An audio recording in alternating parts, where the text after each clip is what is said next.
بسم اللہ الرحمن الرحیم۔ السلام علیکم۔ میں ایک ایسی لڑکی کی کہانی سنانا چاہتی ہوں جس کا کوئی قصور نہ تھا۔ سمینہ ہماری محلے دار اور ایک اچھی دوست تھی میری۔ اکثر وہ ہمارے گھر کے ساتھ والی باجی سے کپڑے سلوانے آتی تھی، میں بھی وہیں سے کپڑے سلوایا کرتی تھی۔ ایک دن وہ ملی تو بہت افسردہ نظر آئی۔ میرے اسرار پر اس نے اپنی افسردگی کی وجہ بتائی۔ کہنے لگی ہے عجیب سی بات ہے، زبان پر لاتے ہوئے شرم آتی ہے، مگر تمہیں بتا دیتی ہوں، چند دن پہلے میری بڑی بہن نے مجھے اپنے گھر لاہور بلوایا تھا۔ وہ اکثر بیمار رہتی تھی۔ میں بہنوئی کے گھر جانا نہیں چاہتی تھی، مگر باجی کے اصرار پر امی نے بھی مجھے جانے کو کہا۔ بھائی صاحب مجھے وہاں چھوڑ آئے۔ مجھے گئے 2 دن ہی ہوئے تھے کہ باجی حشاش بشاش نظر آنے لگی۔ لگتا تھا جیسے میرے آنے سے ان کی اداسی دور ہو گئی ہو۔ ان کا ننھا منا بیٹا صرف ایک ماں کا تھا، مجھے وہ بہت پیارا لگتا تھا۔ اسی وجہ سے مجھے وہیں رہنا اچھا لگنے لگا۔ باجی ان دنوں زیادہ تر بستر پر لیٹی رہتی تھی۔ گھر کے کام کاج میں ملازمہ کے ساتھ ساتھ میں بھی ہاتھ بٹا دیتی تھی، کیونکہ ملازمہ دوپہر 3 بجے تک رہتی تھی۔ اس کے بعد گھر کی ذمہ داری میری ہو جاتی تھی۔ باجی کو دوپہر کے وقت بہت آرام ملنے لگا تھا۔ ایک دن باجی اپنے کمرے میں سو رہی تھی کہ بہنوئی صاحب دفتر سے واپس آ گئے۔ شام کے قریب 4 بجے کا وقت تھا۔ میں نے کھانا گرم کر کے دیا، پھر انہوں نے چائے کی فرمائش کی۔ چائے بنا کر دی تو کہنے لگے آؤ تھوڑی دیر میرے پاس بیٹھ جاؤ، گپ شپ کرتے ہیں۔ میں نے کچھ خاص نہ سوچا اور ان کے پاس بیٹھ گئی۔ اچانک انہوں نے میرا ہاتھ تھام لیا اور الٹی سیدھی باتیں کرنے لگی۔ میں اس کے لیے تیار نہ تھی۔ حیرت اور صدمے سے دل دک سے رہ گیا۔ میں اٹھ کر جانے لگی تو وہ راستہ روکنے لگی۔ میں نے کہا بھائی جان، بہن اور سالی میں کوئی فرق نہیں ہوتا، ہوش میں ہیں آپ؟ میں ابھی جا کر باجی کو جگاتی ہوں اور سب کچھ بتاتی ہوں۔ میرے تیور دیکھ کر وہ گھبرا گئے اور کہنے لگے اگر تم نے کسی کو کچھ بتایا تو اچھا نہیں ہوگا، میں تمہاری بہن کو طلاق بھی دے سکتا ہوں۔ یہ کہہ کر وہ کمرے سے نکل گئی۔ میں نے باجی کو تو نہ جگایا، مگر فوراً امی کو فون کر کے کہا بھائی کو بھیجیں، مجھے فوراً واپس لے جائیں۔ میری آواز سن کر امی پریشان ہو گئی اور بھائی صاحب کے ساتھ خود بھی آ گئی۔ میں نے باجی کو کچھ نہیں بتایا کہ ان کے شوہر کیسے کردار رکھتے ہیں، مگر اس دن سے مجھے بہنوئی سے سخت نفرت ہو گئی۔ اب میں کبھی بھی باجی کے گھر نہ جانے کا فیصلہ کر چکی تھی۔ یہ سب بتاتے ہوئے سمینہ کی آنکھوں میں آنسو بھر آئے۔ وہ اپنی بہن اور ننھے بھانجے سے بہت محبت کرتی تھی، مگر بہنوئی کی فطرت جاننے کے بعد اس نے خود کو ان سے الگ کر لیا۔ میں بھی یہ سن کر حیران رہ گئی کہ اس دنیا میں کیسے کیسے لوگ رہتے ہیں۔ آخر انسان کس پر اعتبار کرے۔ اس واقعے کے بعد سمینہ کبھی اپنے بہنوئی کی شکایت کسی سے نہیں کی، صرف اتنا کرتی کہ جب وہ لوگ آتے تو ان کے سامنے آنے سے گریز کرتی۔ اس کے سوا وہ کر بھی کیا سکتی تھی؟ وہ بہنوئی کی شکایت کر کے اپنی بہن کی زندگی میں تلخیاں نہیں گھولنا چاہتی تھی۔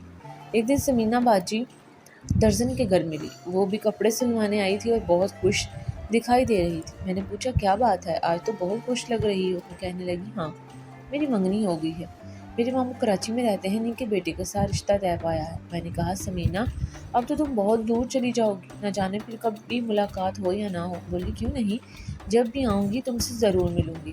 ہم جس گھر میں رہتے تھے وہ کرائے کا تھا، بعد میں ابو نے اپنا مکان خرید لیا تو ہم وہاں شفٹ ہو گئے۔ پرانے محلے دار بہت اچھے تھے، ہم وہاں کافی عرصے تک رہے تھے، اس لیے اب بھی کبھی کبھار ان سے ملنے چلے جاتے تھے۔ ایک دن میں گئی تو باجی درزن نے بتایا سمینہ کی شادی ہو چکی ہے اور کراچی جا چکی ہے۔ سمینہ ایک اچھی لڑکی تھی، ہر کسی سے محبت سے پیش آتی تھی۔ میں نے دل سے اس کو دعا دی کہ وہ جہاں بھی رہے خوش رہے۔ میرے ایف اے کے امتحانات قریب تھے، اس لیے محلے میں جانا ممکن نہ رہا اور نہ ہی سمینہ کی کوئی خبر مل سکی۔ یوں ہی 7 ماہ گزر گئے۔ ایک دن بازار میں باجی درزن سے ملاقات ہوئی۔ انہوں نے سمینہ کے بارے میں پوچھا تو وہ بولی اس کے ساتھ تو بہت برا ہوا، میرے گھر آؤ پوری بات بتاؤں گی۔ مجھے سمینہ سے بہت محبت تھی۔ اگلے دن میں ان کے گھر چلی گئی۔ انہوں نے بتایا وہ اپنے میکے آ گئی ہے، شکر کرو زندہ سلامت واپس آ گئی ہے۔ اصل بات اس کی بھابی نے مجھے بتائی۔ ہوا یوں جب سمینہ کی رخصتی ہوئی، برات روانہ ہونے سے قبل اس کے بہنوئی نے دلہا کو الگ کمرے میں بلا کر کہا دیکھو بھائی، یہ لڑکی ذرا بولی ہے، جو بھی اس سے اچھی طرح بات کر لے گی اس سے محبت کرنے لگتی ہے، اس کے ساتھ بہت نرمی سے پیش آنا۔ یہ سن کر دلہا چونک گیا اور کہنے لگا ایسی کیا بات ہے جو آپ کہنا چاہتے ہیں مگر کھل کر نہیں کہہ پا رہے؟ میں آپ پر اعتماد کرتا ہوں، اگر اس کے ماضی میں کوئی غلطی کی ہو تو میں معاف کر دوں گا۔ بہنوئی نے کہا ہاں، یہ مجھ سے محبت کرتی تھی، کچھ باتیں ایسی ہیں جو میں شرم کے مارے کہہ نہیں سکتا، لیکن تم سمجھ لو یہ بے وقوف لڑکی ہے۔ میں چاہتا ہوں کہ تم اسے طلاق نہ دینا، ورنہ ساس صاحبہ کو بہت صدمہ ہوگا۔ نکاح ہو چکا ہے، اب اس کو نبھانا شریفوں کا کام ہے۔ غرض یہ کہ دلہا کا ہمدرد اور دلہن کے مستقبل کا خیر خواہ بن کر اس شخص نے اختر کے دل میں ایسی آگ لگا دی جو عمر بھر سلگتی رہی۔ دلہا میاں نے خود کو ایک عظیم انسان ثابت کرنے کا وعدہ تو کر لیا، مگر تمام راستے ایک اندیکھی آگ میں جلنے لگا۔ خوشیوں کا یہ سفر اب عذاب کی مانند کٹنے لگا۔ سہاگرات آئی تو اختر کے صبر کا پیمانہ لبریز ہو چکا تھا۔ گھونگھٹ اٹھاتے ہی وہ سمینہ سے الٹی سیدھی باتیں کرنے لگا، ماضی کھودنے لگا، معافی کے وعدے کروانے لگا۔ بیچاری سمینہ تو ہکا بکا رہ گئی، سمجھ ہی نہ پائی کہ کیا یہ آفات ٹوٹ پڑی ہے۔ دلہا میاں قسمیں دے دے کر پوچھتے رہے، سچ بتاؤ، دل میں کس کی محبت چھپا کر لائی ہو؟ ماضی میں تعلق کس سے تھا؟ سمینہ رونے لگی۔ وہ سوچ بھی نہیں سکتی تھی کہ اس کے ساتھ یوں سلوک کیا جائے گا۔ اس کے بعد گو عذاب کا ایک نہ ختم ہونے والا سلسلہ شروع ہو گیا۔ رفتہ رفتہ اختر نے سمینہ کو ذہنی اذیت دے کر مفلوج کر دیا۔ اس کے تمام زیورات چھین لیے، بھری بھی لے لی، بات بات پر مارنے لگا، ہر بات پر شک کرتا، مگر اصل بات پھر بھی نہ بتاتا، کیونکہ بہنوئی نے قسم دی تھی اور اختر نے وعدہ کر لیا تھا وہ اس کا نام کبھی نہیں لے گا۔ ایک دہان پان سی لڑکی کے لیے یہ اذیتیں پاگل کر دینے کے لیے کافی تھی۔ شوہر کا تشویشی رویہ روز کا معمول بن گیا، اس نے اپنی ماں کو بھی اس میں شامل کر لیا۔ ساس بھی بہو پر تانوں کے تیر برساتی، اس کی سخت نگرانی کرتی۔ اگر سمینہ صاف کپڑے پہن لیتی، ہلکا سا میک اپ کر لیتی تو ساس کہتی آج کس سے ملنے جا رہی ہے۔ اسے کھانا بھی کم دیا جاتا، سارا دن کام کرنے کے بعد صرف ایک چپاتی ملتی۔ اگر اسے زیادہ بھوک لگتی تو سوکھی روٹی پانی میں بھگو کر چھپ کر کھا لیتی۔ شوہر اسے اتنا مارتا کہ جسم پر نیل پڑ جاتی، پھر کہتا میں تجھے زندہ بھی نہیں چھوڑوں گا اور طلاق بھی نہیں دوں گا، کیونکہ میں نے وعدہ کیا ہے۔ 6 ماہ میں ہی اس نے سمینہ کو اس حال میں پہنچا دیا کہ نہ وہ زندوں میں رہی نہ مردوں میں۔ کراچی میں ان کے کچھ رشتہ دار رہتے تھے۔ جب انہیں حالات کی خبر ہوئی تو انہوں نے سمینہ کی ماں کو خط لکھا کہ آ کر بیٹی کو لے جاؤ، ورنہ یہ لوگ کسی دن اسے آگ میں جلا کر مار دیں گے اور کہیں گے چولہا پھٹ گیا۔ خط پڑھ کر ماں کے ہوش اڑ لے۔ اس نے بیٹوں سے کہا فوراً کراچی جاؤ اور بہن کو لے آؤ۔ جب وہ روانہ ہونے لگے تو بہنوئی نے کال کر کے اختر کو فون کر کے ساری خبر دے دی۔ تمہاری بیوی کو لینے اس کے بھائی آ رہے ہیں، ان کا ارادہ جھگڑے کا بھی ہے، بچاؤ کا پورا انتظام رکھنا۔ اختر نے گھبرا کر کچھ بدماشوں سے رابطہ کر لیا۔ اس نے سمینہ کو دھمکایا، اگر تمہارے بھائی تمہیں لینے آئے تو میں تمہیں قتل کر دوں گا، میں کہ ہرگز نہیں جانے دوں گا، خدا جانے وہاں جا کر تم کس کس سے ملو گی۔ سمینہ خوف سے نڈال ہو گئی، اس کی حالت ایسی ہو چکی تھی جیسے وہ مردہ ہو۔ جب بھائی وہاں پہنچے تو انہوں نے دیکھا اختر کی کیفیت نارمل نہیں، گھر میں 4 بدماش بھی بیٹھے تھے۔ شک ہوا کچھ نہ کچھ گڑبڑ ہے۔ وہ اپنی خالہ کے گھر چلے گئے اور کراچی میں ہی رہتی تھی اور پھر ان کے ساتھ واپس آئے۔ 2 دن پہلے اختر نے سمینہ کو بری طرح مارا پیٹا تھا اور اب اسے چائے میں نشہ دے کر بے ہوش کر کے ایک کمرے میں بند کر رکھا تھا۔ بھائیوں نے آتے ہی بہن سے ملنے کو کہا تو اختر نے کہا تم لوگ کون ہو؟ میں تمہیں نہیں جانتا، سمینہ یہاں نہیں ہے، وہ تو بھاگ گئی ہے۔ اس بات پر جھگڑا شروع ہو گیا، کسی نے پولیس کو فون کر دیا، پولیس آئی تو بدماش بھاگ گئے۔ اختر اب بھی کہتا رہا کہ سمینہ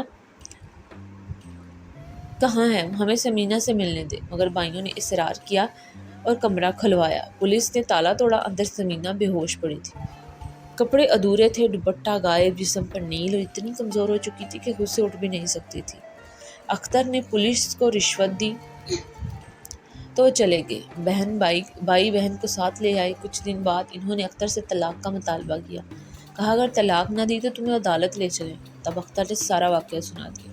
میں سمینہ سے بہت محبت کرتا تھا، اسے چاہ سے بیایا تھا، لیکن تمہارے بہنوئی نے مجھے رخصتی سے پہلے ایسی باتیں کہیں کہ میرے دماغ کا باغ جلا کر راہ کر دیا، میرے دل میں ایسی آگ لگا دی کہ میں جنونی ہو گیا۔ میں چاہتا تھا سمینہ خوش نہ رہے، کیونکہ میرے ارمانوں کی قاتل وہی تھی۔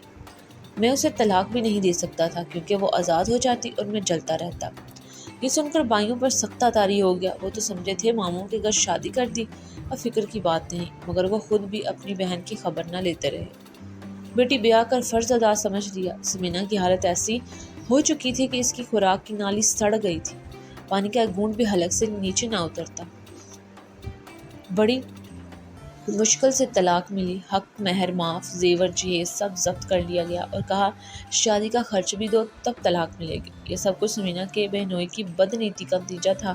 اس لڑکی نے اس کا راز کبھی فاش نہیں کیا، لیکن اس نے انتقام کے لیے اپنے گھٹیا فطرت کا ثبوت دے دیا۔ اب سمینہ کو بھائیوں نے اپنے گھر پناہ تو دی ہے، مگر بہنوئی کے خلاف کوئی کارروائی نہیں کی، کیونکہ بڑی بہن کا گھر برباد ہونے کا ڈر ہے۔ خدا جانے اس نے ایسا کیوں کیا؟ کیا صرف اس لیے کہ سمینہ نے اس کی ناپاک خواہش کا ذکر کسی سے نہ کیا تھا؟ میں سوچتی ہوں دنیا میں ایسے لوگ بھی ہوتے ہیں جو دوسروں کو دکھ دے کر خوش ہوتے ہیں۔ آج کی کہانی آپ کو کیسی لگی؟ اپنی رائے کا اظہار کمنٹ باکس میں ضرور کریں اور میرے چینل کو سبسکرائب کریں، ویڈیوز کو لائک شیئر کریں۔